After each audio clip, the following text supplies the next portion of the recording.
मैं आशा करती हूँ कि आप लोग अपने घर पर स्वस्थ और सुरक्षित होंगे और साथ ही साथ मन लगाकर अपनी पढ़ाई कर रहे होंगे। तो आज बच्चों हम लोग हिंदी व्याकरण बुक का अध्ययन करेंगे और व्याकरण बुक के अंतर्गत हम लोग चैप्टर 1 भाषा, लिपि और व्याकरण अध्याय का अध्ययन करेंगे। तो आप लोग अपने सामने हिंदी व्याकरण बुक निकालें और चैप्टर 1 अध्याय को खोलें। इस चैप्टर में आप क्या क्या आपको पढ़ने को मिलेगा। तो सबसे पहले आप भाषा के बारे में जानेंगे कि भाषा है क्या, भाषा के कितने रूप हैं, भाषा की परिभाषा क्या है और लिपि क्या है, व्याकरण क्या है। यानी व्याकरण पुस्तक का जो हम लोग आज अध्ययन करने जा रहे हैं वह उस पुस्तक का महत्व क्या है, वह पुस्तक क्यों ज़रूरी है भाषा विषय के लिए, यानी लैंग्वेज सब्जेक्ट के लिए व्याकरण पुस्तक क्यों ज़रूरी है, इसके बारे में भी आप इस चैप्टर का जब अध्ययन करेंगे तो जानेंगे। तो सबसे पहले बच्चों हम लोग जानेंगे कि भाषा है क्या। जैसे कि आप लोग सभी जानते हैं, अपने घर परिवार में, आस पड़ोस में या अपने दोस्तों के बीच आप बातचीत करते हैं। अपने बातचीत कर ही आप अपने मन के बातों को उनके समक्ष रखते हैं, उनको बताने का प्रयास करते हैं। तो जो आप बातचीत करते हैं वह बातचीत करते समय आप किसी न किसी भाषा का तो जरिया बनाते हैं, माध्यम बनाते हैं।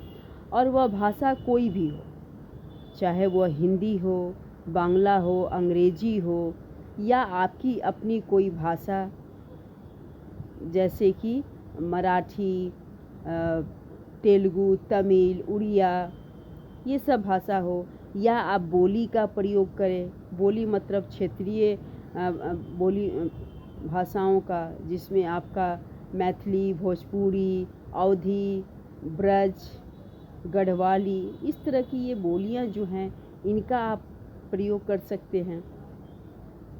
तो मैथिली तो दरअसल भाषा के अंतर्गत आती है, लेकिन भोजपुरी हुई और ब्रज, अवधी, ये सभी बोलियों के अंतर्गत आते हैं। तो इनके माध्यम से भी अपने आप बात विचित करते हैं, विचार को व्यक्त करते हैं। तो कहने का अर्थ है कि जब हम अपने मन की बातों को, मन के भावों को दूसरों के समक्ष बोलकर व्यक्त करते हैं तो वही हमारी भाषा है। यानी वह माध्यम जो बनता है हमारे विचारों को व्यक्त करने का, वह माध्यम क्या होता है, भाषा होता है। तो आप समझें कि भाषा है क्या। तो भाषा का प्रयोग हम नित्य प्रतिदिन करते हैं, लेकिन कभी हमने गहराई से इस विषय पर जानने का प्रयास नहीं किया। लेकिन अगर आज आप इस बात की गहराई में जाएंगे तो आप समझ पाएंगे कि हर दिन हम लोग भाषा का प्रयोग करते हैं और इसी के द्वारा ही हम अपने मन के बातों को, मन के विचारों को दूसरों के समक्ष बोलकर या लिखकर प्रकट करते हैं।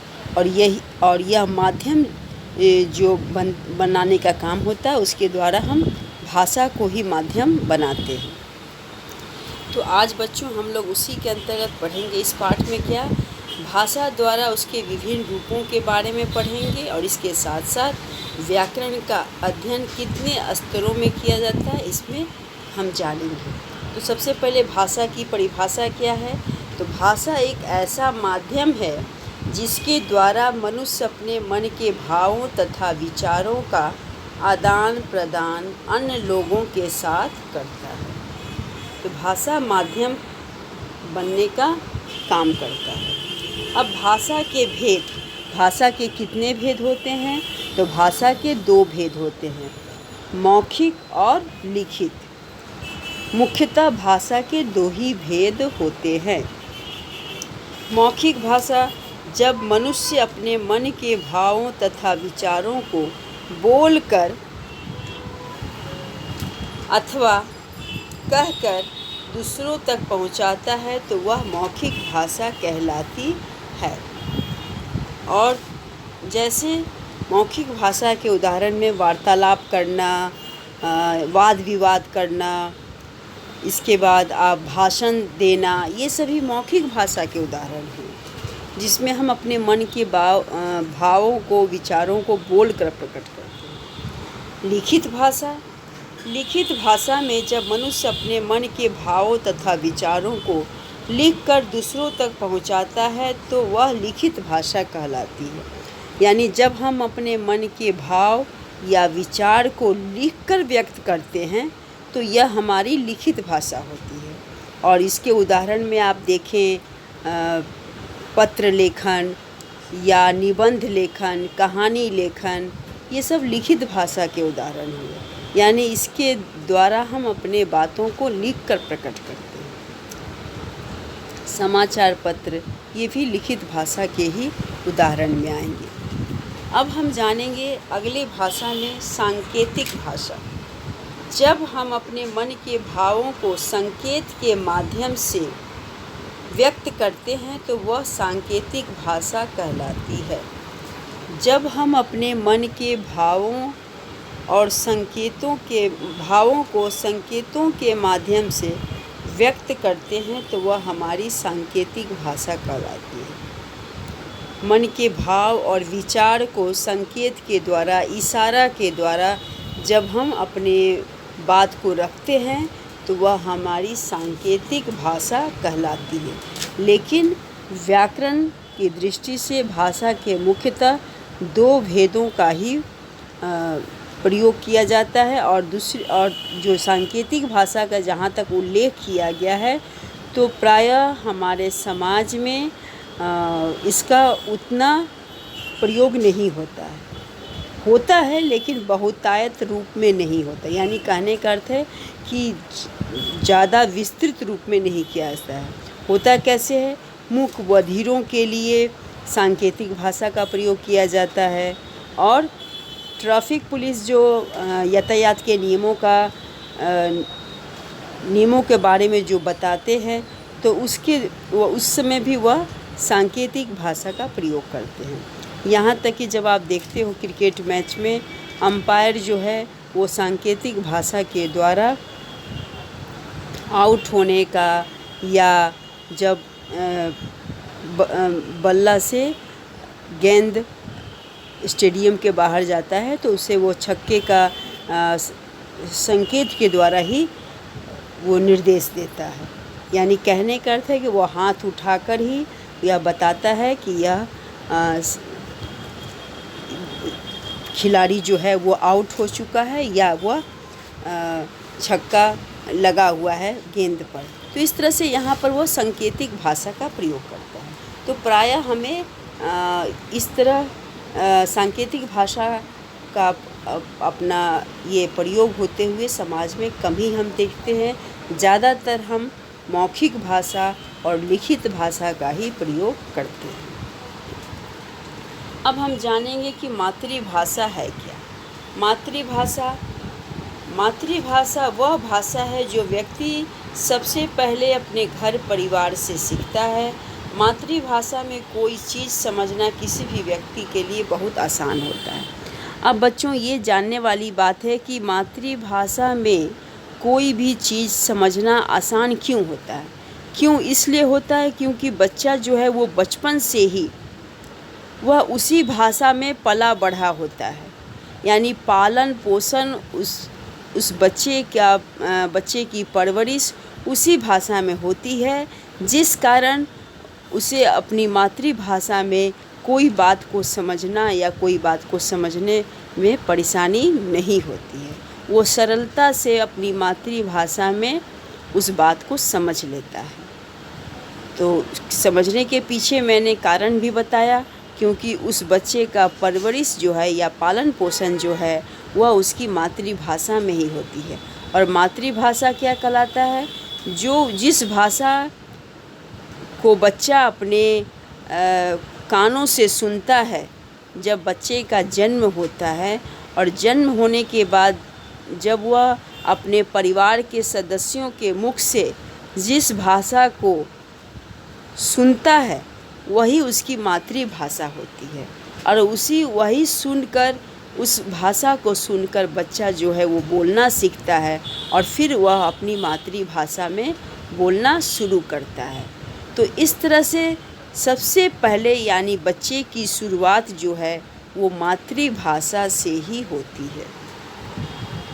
यानी बच्चा अपनी माँ के मुख से या परिवार वाले सदस्यों के मुख से जो भाषा को सीखता है वही उसकी मातृभाषा कहलाती है।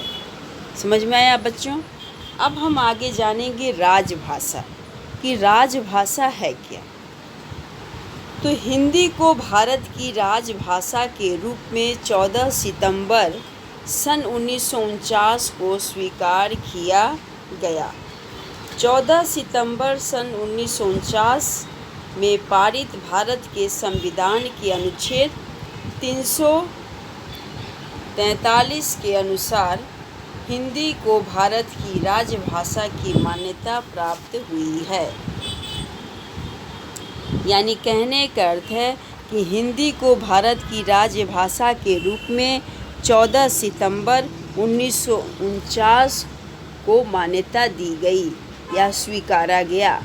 संविधान में हिंदी को राजभाषा के रूप में मान्यता कहें या स्वीकृति मिलने की बात कहें तो संविधान में भारत की राजभाषा के रूप में हिंदी को 14 सितंबर 1949 को स्वीकृति प्रदान की गई या मान्यता प्रदान की गई। उसी समय से भारत में हिंदी जो है वो भारत की राजभाषा के रूप में जानी गई। यानी भारत में हिंदी को राजभाषा के रूप में मान्यता मिली। तो राजभाषा है क्या? अब बच्चों आपके मन में यह प्रश्न उठेगा कि राजभाषा है क्या। ये तो आप जान गए कि राजभाषा हिंदी को मान्यता कब मिली। तो राजभाषा के रूप में हिंदी को मान्यता 14 सितंबर 1949 को मिली। उसी समय से हिंदी हमारी राजभाषा के रूप में जानी जाने लगी। अब राजभाषा है क्या? तो राजभाषा के रूप में प्रशासन के सभी कार्यों में हिंदी भाषा का प्रयोग अनिवार्य है। इसकी स्मृति को ताज़ा रखने के लिए 14 सितंबर का दिन प्रतिवर्ष हिंदी दिवस के रूप में मनाया जाता है। अब बच्चों, मैं इस बात पर आपको ध्यान आकर्षित करते हुए मैं बताना चाहती हूँ कि आप इस 14 सितंबर को हिंदी दिवस के रूप में मनाया जाता है, इसे आप अंडरलाइन कर दें, यानी पेंसिल से रेखांकित कर दें अपने बुक में। आप जो अपने बुक सामने व्याकरण बुक निकाले हैं तो व्याकरण बुक में देखें, वहाँ लिखा होगा राजभाषा वाले बिंदु में 14 सितंबर को हिंदी दिवस के रूप में मनाया जाता है। तो इस पंक्ति को आप नीचे रेखांकित कर दें, अंडरलाइन कर दें, ताकि आपको यह याद रहे कि 14 सितंबर को हिंदी दिवस के रूप में 14 सितंबर को हम हिंदी दिवस के रूप में मनाते हैं, क्योंकि उसी दिन संविधान में हिंदी को भारत की राजभाषा के रूप में मान्यता दी गई थी। अब राजभाषा क्या है? तो राजभाषा यानी सरकारी कामकाज या प्रशासनिक कामकाज जो भी किए जाएंगे उनमें हिंदी का प्रयोग करना अनिवार्य होगा। यानी कहने का अर्थ है कि हिंदी भाषा में ही सरकारी कामकाज किए जाएंगे या प्रशासनिक कामकाज किए जाएंगे, और यह उसी समय से अनिवार्य रूप से यह घोषित कर दिया गया कि प्रशासनिक कार्य या सरकारी कामकाज जो हैं वो हिंदी में ही किए जाएंगे या हिंदी भाषा में होना अनिवार्य है। उसी समय के बाद से बच्चों हमारे देश में सरकारी कामकाज या कार्यालय यानी ऑफिस में सभी जगह हिंदी भाषा का प्रयोग होना शुरू हुआ। तो ये राजभाषा के रूप में आप समझे कि राजभाषा क्या है। तो राजभाषा यानी जिस भाषा के द्वारा हम सरकारी कामकाज करते हैं या कार्यालय संबंधित कार्यों में जिस भाषा का हम प्रयोग करते हैं वह हमारी राजभाषा होती है।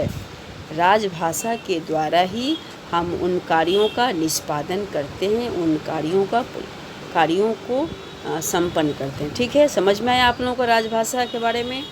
अब हम जानेंगे अगली पंक्ति और वह है बोली। अब आप बोली के बारे में जानेंगे कि बोली है क्या। बोली है क्या उसके बारे में ज़रा हम समझें।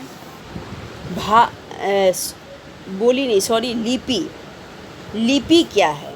भाषा को लिखने के लिए भिन्न भिन्न ध्वनियों को प्रकट करने हेतु कुछ चिन्ह निर्धारित किए गए हैं। ये चिन्ह वर्ण कहलाते हैं तथा इन्हीं चिन्हों के समूह को लिपि कहा जाता है। अर्थात भाषा को चिन्हों द्वारा प्रकट करने के माध्यम को लिपि कहते हैं।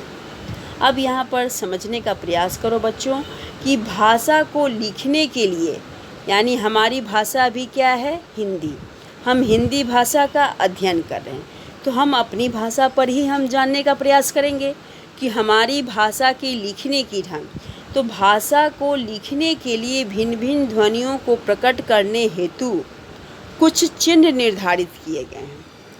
ये चिन्ह वर्ण कहलाते हैं और जो चिन्ह निर्धारित किए गए हैं वे चिन्ह को हम क्या कहते हैं? वर्ण कहते हैं तथा इन्हीं चिन्हों के समूह को लिपि कहा जाता है। इन्हीं चिन्हों के समूह को लिपि कहा जाता है।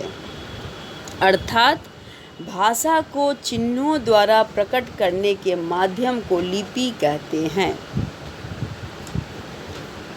भाषा को चिन्हों द्वारा प्रकट करने के माध्यम को लिपि कहते हैं।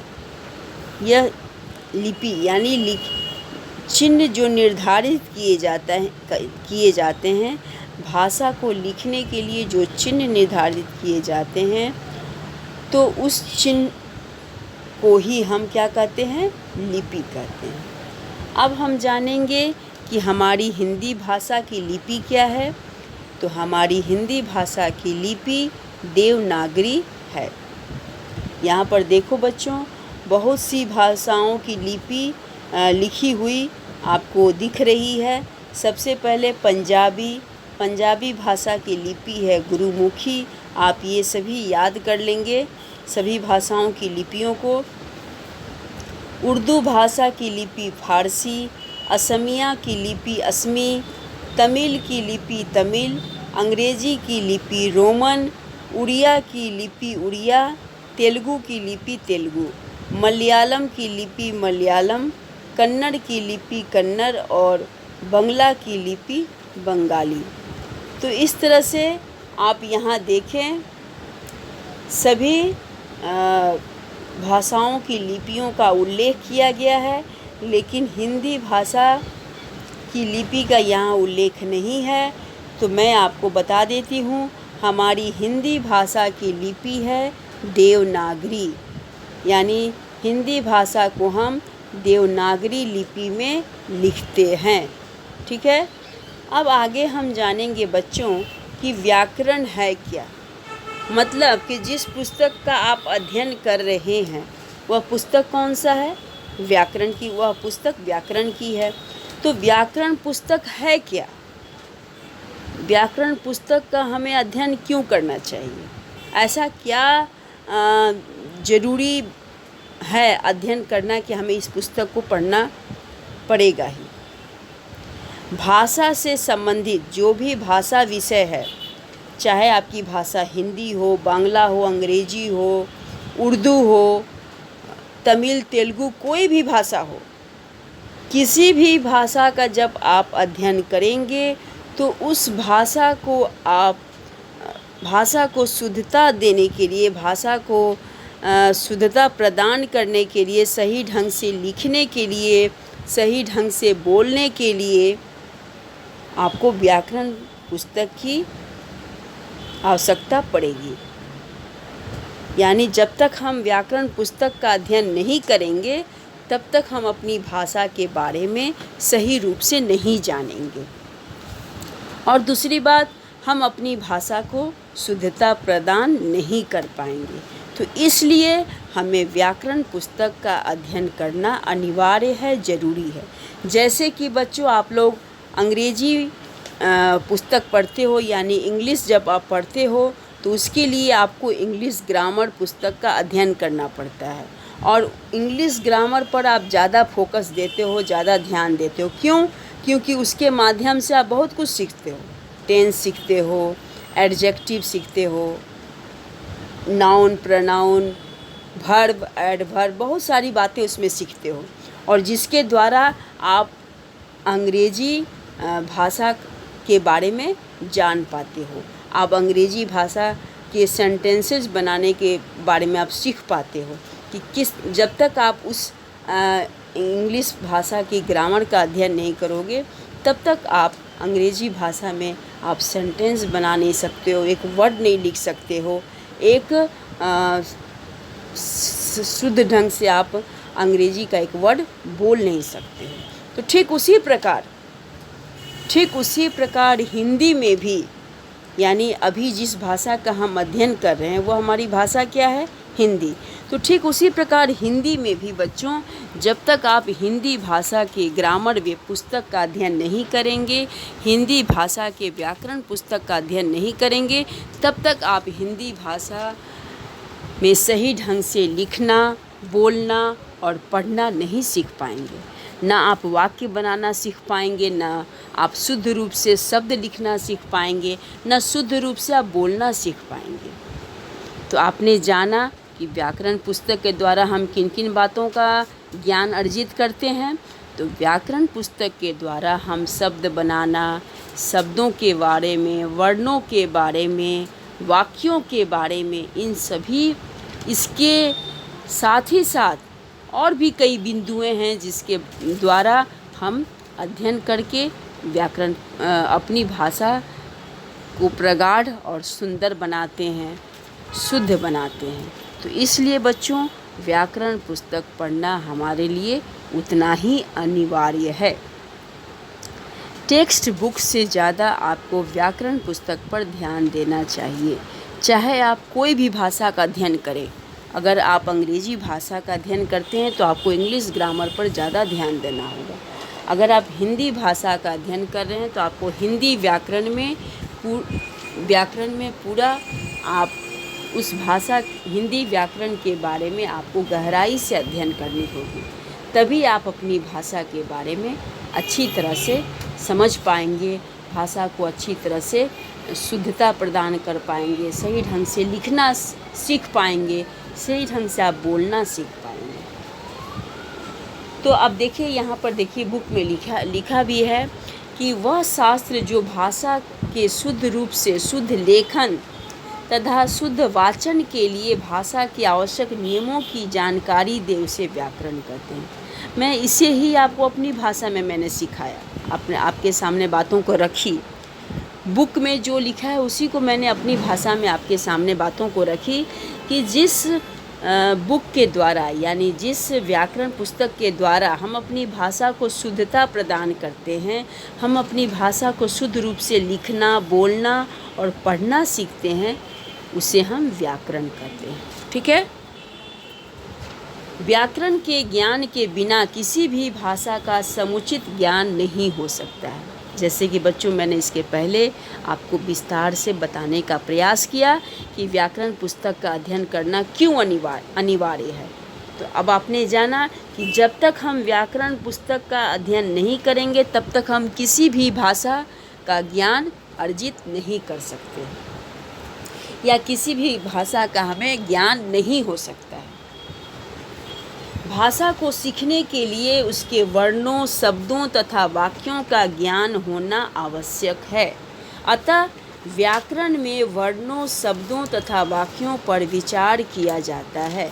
यानी कहने का अर्थ है कि किसी भी भाषा की शुरुआत हम वर्ण से करते हैं, सबसे पहले आप जानते हैं कि आपकी भाषा क्या है, तो भाषा के बारे में आपने जाना।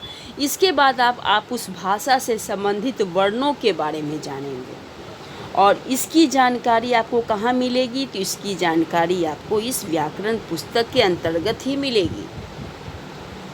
वर्ण ज्ञान के बाद आप शब्द ज्ञान जानेंगे, वाक्य ज्ञान जानेंगे और इसके बाद ही आप अपनी भाषा को सही ढंग से समझ पाएंगे। जैसे यहाँ पर देखो बच्चों, लिखा हुआ है मथुरा गाना गाता है। यह वाक्य व्याकरण की दृष्टि से शुद्ध नहीं है।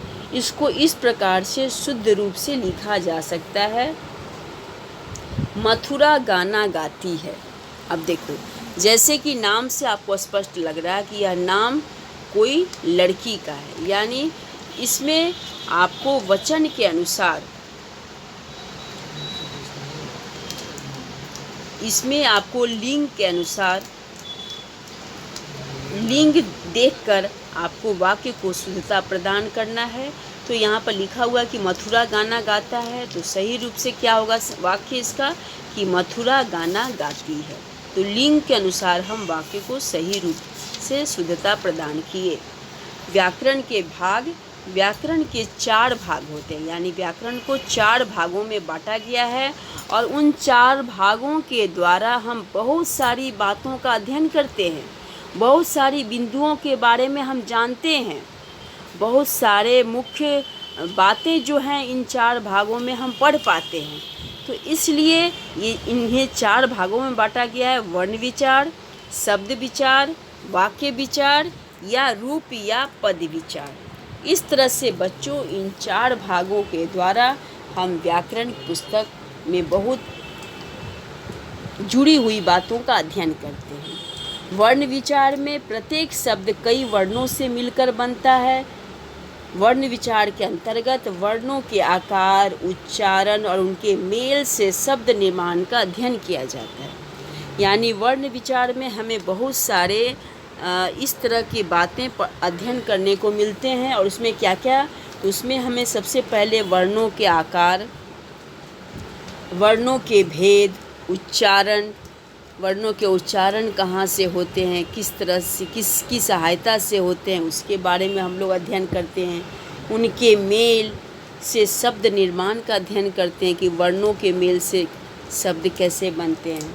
इसके बाद शब्द विचार में प्रत्येक भाषा का शब्द भंडार कई तत्वों से बनता है। भाषा अपने ढंग से शब्दों का निर्माण करती रहती है। शब्द विचार के अंतर्गत शब्दों की उत्पत्ति, विकास, निर्माण, आगमन, अर्थ आदि का अध्ययन किया जाता है। यानी शब्द विचार के अंतर्गत हम शब्दों की उत्पत्ति के बारे में जानते हैं कि शब्दों की उत्पत्ति कैसे हुई, कौन सा शब्द कौन से शब्द की उत्पत्ति किसके आधार पर की गई है। इसके बाद उसका निर्माण कैसे हुआ, उसका आगमन कैसे हुआ, उस शब्द का अर्थ क्या होगा, ये सभी हम शब्द विचार में जानते हैं। वाक्य विचार, हिंदी में प्रत्येक वाक्य की एक निश्चित विधि होती है। वाक्य विचार के अंतर्गत वाक्य के भेद, वाक्य का गठन और पदों के पारस्परिक संबंध का अध्ययन किया जाता है। वाक्य के भेद के बारे में, वाक्य का गठन कैसे होता है, वाक्य कैसे बनता है, इन सभी बिंदुओं का, इन सभी तथ्यों का अध्ययन हम इस वाक्य विचार में पढ़ते हैं, वाक्य विचार के माध्यम से जानते हैं। तो इस तरह से बच्चों अभी तक आपने जाना कि व्याकरण पुस्तक के अंतर्गत हम किस तरह से शब्द, वर्ण, वाक्य सभी का जानकारी लेते हुए अपनी भाषा का हम भाषा के बारे में और ज्ञान अर्जित करते हैं, या भाषा को और सही और शुद्धता प्रदान करने के लिए हमें इन सबों का अध्ययन करना जरूरी है, चाहे वो भाषा आपकी कोई भी क्यों न हो।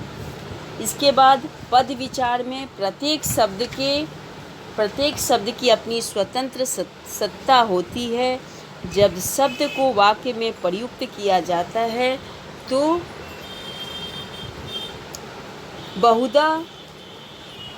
उसके रूप में परिवर्तन हो जाता है। रूप विचार के अंतर्गत शब्दों के रूप परिवर्तन, उनकी रचना और भेद, उनके कार्य का अध्ययन किया जाता है।